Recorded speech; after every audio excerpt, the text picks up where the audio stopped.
13장 1절에서 18절까지입니다. 아브라함이 애굽에서 그와 그의 아내와 모든 소유와 롯과 함께 네겝으로 올라가니 아브라함에게 가축과 은과 금이 풍부하였더라. 그가 네겝에서부터 길을 떠나 베델에 이르며 베델과 아이 사이 곧 전에 장막 쳤던 곳에 이르니 그가 처음으로 제단을 쌓은 곳이라. 그가 거기서 여호와의 이름을 불렀더라. 아브라함의 일행 롯도 양과 소와 장막이 있으므로 그 땅이 그들이 동거하기에 넉넉하지 못하였으니 이는 그들의 소유가 많아서 동거할 수 없었음이니라. 그러므로 아브라함의 가축의 목자와 롯의 가축의 목자가 서로 다투고 또 가나안 사람과 브리스 사람도 그 땅에 거주하였는지라. 아브라함이 롯에게 이르되 우리는 한 친족이라 나나 너나 내 목자나 내 목자나 서로 다투게 하지 말자. 내 앞에 온 땅이 있지 아니하냐. 나를 떠나가라. 내가 좌하면 나는 우하고 내가 우하면 나는 좌하리라. 이에 롯이 눈에 들어 요단 지역을 바라본즉 수알까지 온 땅에 물이 넉넉하니 여호와께서 소돔과 고모라를 멸하시기 전이었으므로 요단 동산 같고 애굽 땅과 같았더라. 그럼 11절입니다. 그러므로 롯이 요단 온 지역을 택하고 돈으로 옮기니 그들이 서로 떠난지라. 아브라함은 가나안 땅에 거주하였고 롯은 그 지역의 도시들에 머물며 그 장막을 옮겨 소돔까지 이르렀더라. 소돔 사람은 여호와 앞에 악하며 큰 죄인이었더라. 롯이 아브라함을 떠난 후에 여호와께서 아브라함에게 이르시되 너는 눈을 들어 너 있는 곳에서 북쪽과 남쪽과 그리고 동쪽과 서쪽을 바라보라. 보이는 땅을 내가 너와 네 자손에게 주리니 영원히 이르리라. 내가 네 자손이 땅에 티끌 같게 하리니 사람이 땅에 티끌을 능히 셀 수 있을진데 네 자손도 세리라. 너는 일어나 그 땅을 종과 횡으로 두루 다녀보라. 내가 그것을 내게 주리라. 이에 아브라함이 장막을 옮겨 헤브론에 있는 마므레 상수리 수풀에 이르러 거주하며 거기서 여호와를 위하여 제단을 쌓았더라. 아멘. 우리가 믿음으로 이제 살아가기로 작정하고 신앙의 길을 가고 있지만 언제나 항상 믿음으로 살아가는 것은 아니죠. 늘 들쭉날쭉합니다. 순간순간 정말 엉뚱한 선택을 할 때가 얼마나 많습니까? 그런데 이제 아브라함도 마찬가지였어요. 이방신으로 가득한 그 갈대아 우르에서 하나님의 음성을 듣고 그 음성에 순종하여서 여기 가나안까지 고향과 친척과 아버지의 집을 떠나온 대단한 믿음의 아브라함이었지만 기근을 맞이하자 아브라함은 자신의 뜻과 생각을 쫓아서 애굽으로 이주했다가 그것에서 아주 뼈저린 신앙의 실패와 하나님의 크신 구원의 손길을 경험하였습니다. 이제 오늘 본문은 그 후에 이제 그런 것을 경험하고 난 후에 아브라함이 다시 가나안으로 돌아와서 정착하는 그런 과정에 대한 기록입니다. 그 첫 사건이 바로 조카 롯과의 그 사이에서 일어난 그 재산 문제로 발생한 갈등이지요. 아브라함은 애굽에서의 불신과 가오를 딛고 신앙과 도덕의 회복을 보이지만 롯은 그 옆에서 모든 과정을 다 지켜봤잖아요. 그랬음에도 불구하고 어리석은 선택을 하고 말지요.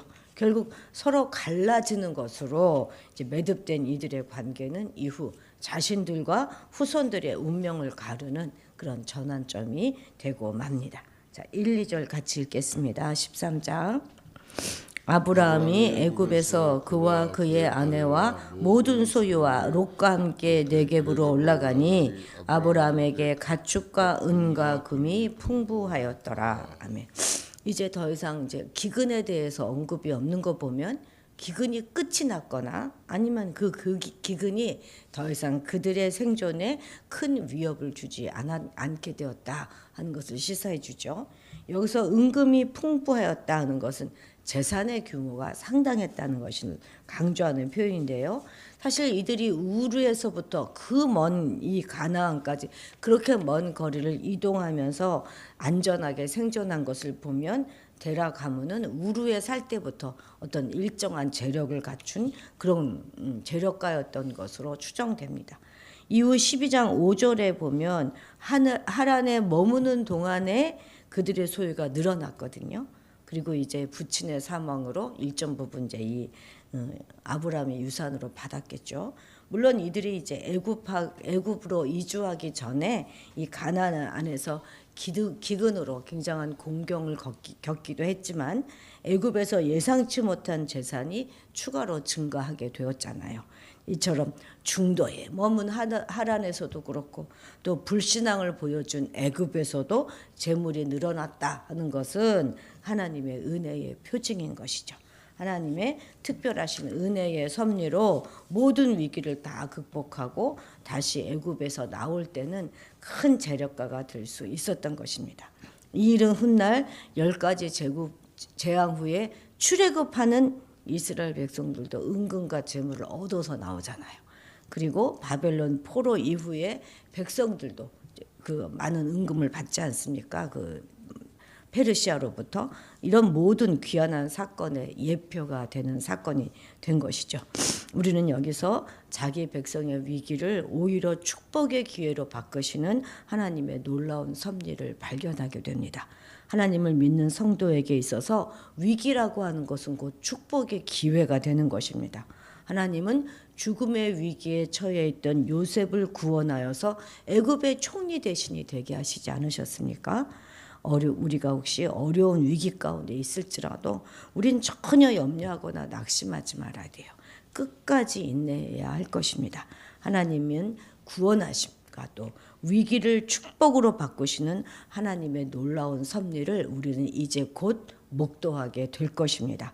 하나님이 당신의 백성을 부르신 것은 구원을 받게 하시고 복을 주시기 위함이시지 결코 멸망케 하기 위함이 아니다 하는 사실을 우리는 믿어야 하겠습니다. 자, 3절 4절 읽겠습니다.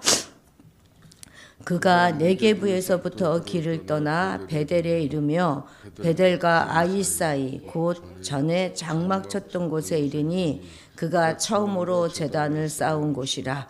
그가 거기서 여호와의 이름을 불렀더라. 아멘. 여기서 네게브라고 하는 것은 어디를 말하는 것이죠? 이스라엘 그 밑에 아래 지역을 네게브라고 합니다. 이제 거기서 이제 애굽에서 처절한 실패와 하나님의 특별한 구원의 은총을 경험한 아브라함은 애굽에서 나오자 다른 곳으로 가지 않았어요. 그는 가장 먼저 자신이 처음 하나님께 맨 처음에 제단을 쌓았던 베델로 달려가서 그곳에서 무너진 단을 수축하고 하나님께 예배하였습니다. 12장 7절에 보면 세겜이란 지역도 나오거든요. 바로 이 세겜은 여기 세겜에서도 하나님께 제단을 쌓았어요, 아브라함이. 근데 이 세겜은 하나님이 처음 그에게 나타나신 곳을 기념한 곳이고, 여기 이 베델은 아브라함이 자발적으로 예배한 첫 장소가 바로 이 베델입니다. 네게부에 있을 때나 애굽에 있을 때는 예배했다는 언급이 없잖아요. 그런데 베델로 돌아와서 여호와의 이름을 불렀다 하는 것은 그가 이제 불신앙과 자기 꾀를 버리고 하나님을 향한 믿음과 헌신을 새롭게 했다 하는 것을 나타내는 것이죠. 그렇습니다. 실패를 경험한 성도는 아브라함처럼 다시 일어나서 하나님을 뜨겁게 사랑했던 그 처음에 그 신앙의 자리로 돌아와 진심으로 회개하고 하나님께 경배함으로 하나님과의 관계를 먼저 회복해야 하는 것입니다. 이러한 처음 신앙의 회복이 없이는 결코 승리의 삶을 살 수 없고 언제나 실패와 절망의 연속인 삶을 살게 될 것이기 때문입니다. 자, 8절 9절 읽어볼까요? 아브라함이 롯에게 이르되 우리는 한 친족이라 나나 너나 내 목자나 내 목자나 서로 다투게 하지 말자. 내 앞에 온 땅이 있지 아니하냐. 나를 떠나가라. 내가 좌하면 나는 우하고 내가 우하면 나는 좌하리라. 사실 7절에서 아브라함의 목자와 롯의 목자가 서로 다투었다 이렇게 말하지만 그것은 사실 아브라함과 롯의 분쟁입니다. 서로 소유가 이제 너무 많아져 가지고 유목에 절대적으로 필요한 초지와 물이 많이 부족했던 것이죠. 더군다나 그곳에는 7절에서 보는 바와 같이 브리스 사람도 있었고 가나안 사람도 그 땅에 거주하고 있었단 말이죠. 이렇게 되자 아브라함은 이제 떨어져 살 필요성을 느낍니다. 그래서 롯에게 먼저 선택하라 이렇게 허락합니다. 그런데 이번에 아브라함의 이 문제를 해결하는 방식은 그 태도는 기근 때와는 확연히 달라졌죠. 그 변화의 근원은 그가 하나님과의 관계를 회복한 데 있는 것입니다. 관계를 해치거나 경쟁하지 말고 서로 상호 협조하자 이런 평화의 제안을 하고 있지 않습니까? 롯에게 실질적인 선택권을 먼저 줬어요. 그리고 자기와 갈라서라 이렇게 권합니다. 이전의 기근 때는 사라와 식솔과 심지어 바로 왕에까지 갈등을 막 확산시켰지만 이번에는 목자들의 다툼이 다른 데로 번지지 않도록 미리 탁 차단합니다. 또한 하나님 앞에서 자기 이익을 꾀하지 않고 그리고 상대의 유익을 위해서 양보함으로써 자신을 희생하고 있는 것이죠. 삼촌이잖아요, 자기가 족장이잖아요. 얼마든지 먼저 선택할 수 있는 기득권이 있음에도 불구하고 당연히 받을 수 있는 권리를 포기하고 양보하고 있습니다.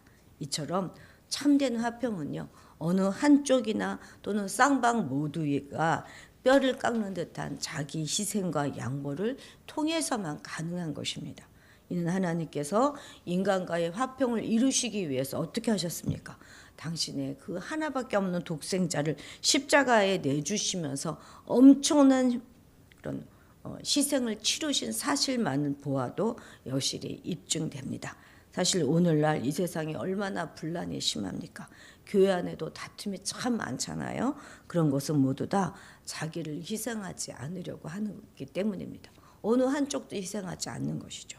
우리 성도들은 하나님의 크신 희생으로 새 생명을 얻었으니 우리 자신을 희생하면서까지라도 이웃과 형제와 성도들 간에 화평을 이루어 나가야 하겠습니다. 실로 화평케 하는 자, 그가 바로 하나님의 아들이다. 이렇게 불리게 될 것입니다. 10절 같이 읽겠습니다. 13장 10절입니다. 이에 롯이 눈을 들어 요단 지역을 바라본즉 수알까지 온 땅의 물이 넉넉하니 여호와께서 소돔과 고모라를 멸하시기 전이었으므로 여호와의 동산 같고 애굽 땅과 같았더라. 아브라함의 제안을 듣고 롯은 눈을 들어서 요단 그 지역을 바라보았습니다. 그러니까 요단강 그 주변을 바라봤다는 거예요. 당시는 소돔과 고모라의 멸망 이전이었기 때문에 요단 거원과 이 사해 지역에는 굉장히 물이 풍부하고 넓은 목초지가 펼쳐져 있어서 롯의 눈에는 여호와의 동산 같고 애굽 땅 같이 보였습니다. 애굽에도 그 나일강 그 주변은 굉장히 아주 초지도 많고 비옥하지 않습니까? 그것과 같았다는 말이죠. 훗날 이 도시는 심판을 초래할 만큼 악이 무르익은 곳이었음에도 불구하고 롯은 영적인 절제보다는 물질적인 욕망을 선택한 것이죠. 11절에 보면 롯이 동으로 옮겨갔다 이렇게 말하고 있잖아요. 성경에서 동쪽이라고 하는 것은 하나님의 임재를 떠난 장소를 상징하기 때문에 그의 이주가 이제 앞으로 재앙이 닥쳐올 것을 예고해 주고 있는 것이죠. 결과적으로 아브라함은 이제 가나안 땅에 거주하였고 그리고 롯은 요단 지역으로 옮겨서 소돔에 장막을 펴고 거기에 정착합니다. 하나님을 신뢰하여서 약속의 땅에 남은 아브라함과 자신의 지혜를 신뢰하여서 그 땅에서 멀어지는 롯을 지금 대조시키고 있는 것이죠. 성경은 항상 이렇게 둘을 대조시켜요. 그래서 둘이 어떻게 됐는가 봐라 이렇게 얘기합니다. 이와 같이 사람은 무엇을 보느냐에 따라서 그 인생이 전혀 달라집니다. 왜냐하면 사람은 바라보는 것에 끌려가게 돼 있기 때문입니다. 물론 여기서 바라본다 하는 것은 단순히 한번 쳐다보는 것을 의미하는 게 아니죠. 그것을 얻기 위해서 간절히 사모하는 것까지를 의미하는 것입니다. 그래서 우리는 결단코 바라보지 말아야 할 것을 바라보아서는 안 되는 것이죠.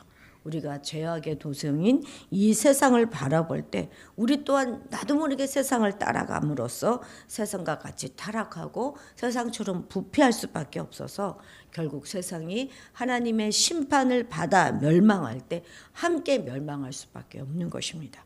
우리는 이제 세상으로 향했던 우리의 시선을 돌려서 하나님과 하나님의 나라에 고정해야 하겠습니다. 하나님을 사랑하고 그의 나라를 얻기 위해서 간절히 사모해야 하는 것이죠. 우리들의 눈이 세상이 아닌 하늘에 고정되어 있기를 축복합니다. 14절 읽겠습니다. 롯이 아브라함을 떠난 후에 여호와께서 아브라함에게 이르시되 너는 눈을 들어 너 있는 곳에서 북쪽과 남쪽 그리고 동쪽과 서쪽을 바라보라. 아멘. 하나님은 롯이 좋은 목초지를 따라서 떠나고 난 후에 아브라함에게 나타나셔서 이렇게 축복하셨습니다. 이처럼 우리 안에 분리해야 될 것, 떠나보내야 될 사람들 다 분리하고 나야 하나님께서 은혜를 주시고 복을 주시는 것입니다. 오늘 우리가 끊어내야 될 것은 무엇인지 또 분리해내야 될 사람은 무엇인지 잘 찾아서 우리도 한번 분리해내야 하겠습니다. 롯이 떠나고 난 후에 다시 다소 쓸쓸해하고 불안해할 아브라함에게 하나님께서 그를 격려하시고 위로하신 것이죠. 눈을 들어 사면을 바라보라고 말씀하시면서 보이는 모든 땅을 다 주시겠다 이렇게 약속하셨습니다. 자손 또한 땅의 티끌까지 번성케 하여서 가득해 하겠다 언약하셨습니다. 권리를 양보하고 평화를 도모하고 그리고 이제 끊어낼 사람들을 다 끊어낸 그의 의를 인정해 주신 것이죠. 그래서 하나님을 믿는 백성은 양보하고 배려하고 희생하는 일을 주저할 필요가 없는 것입니다. 자, 17, 18절 같이 읽겠습니다. 너는 일어나 그 땅을 종과 횡으로 두루 다녀보라. 내가 그것을 내게 주리라. 이에 아브라함이 장막을 옮겨 헤브론에 있는 마므레 상수리 수풀에 이르러 거주하며 거기서 여호와를 위하여 제단을 쌓았더라. 아멘.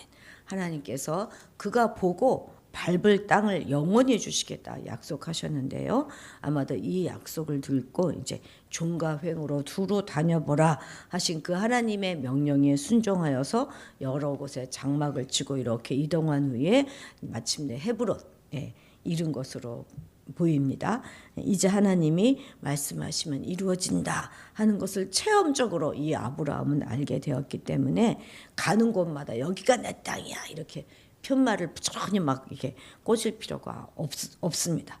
더 넓은 땅을 얻으려고 더 먼 곳까지 막 가서 밟아볼 필요도 없어요. 그저 조용히 그가 할 일은 마므레 상수리 수풀에 이르러 거기 거주하면서 하나님께 예배하는 그 이름을 그도 알게 된 것입니다. 하나님을 신앙하는 우리 성도들은 세상 사람들과 참 많이 달라요. 그것은 위기와 절망적인 상황에서도 소망과 용기를 가질 수 있다는 것이 정말 다른 점입니다. 왜 그렇습니까? 그것은 참 위로자 되는 하나님께서 우리와 함께 계셔서 위로하고 격려하심으로 새 힘과 영광된 미래에 대한 비전을 우리로 하여금 갖게 하시기 때문입니다. 우린 비록 거친 세파에 지치고 피곤하여서 때로 낙담하기도 하지만 그 자리에 주저앉지 않을 수 있습니다. 낙담의 자리는 털고 일어나야 하는 것이죠. 우리는 우리의 하나님을 의지하며 하나님의 약속을 바라보면서 우리 구원이 완전히 성취되는 그날까지 우리가 낙심하지 말고 천성을 향하여 달려나가야 하겠습니다. 기도하시겠습니다. 사랑의 하나님, 경쟁의 치열한 사회 속에서 살아가며 뒤처질까 봐 늘 불안하고 초조한 삶을 살아가는 우리들입니다. 욕심으로 다툼과 불화가 끊이지 않는 이 세상 가운데 살아갑니다. 그러나 성도인 우리는 보이는 욕망을 따라 살아가지 않게 하시고 오직 하나님 아버지께 인생의 성패가 달려있음을 고백하며 살아가게 하옵소서. 주의 약속을 믿고 너그러움과 양보와 희생을 보이며 살아가게 하여 주옵소서. 그래서 하나님의 자녀다 하는 그 이름에 부끄럽지 않은 삶을 살아갈 수 있도록 늘 지키시고 인도하여 주옵소서. 감사드리며 예수님의 이름으로 기도드렸습니다. 아멘. 아멘. 예, 오늘 우리 나라를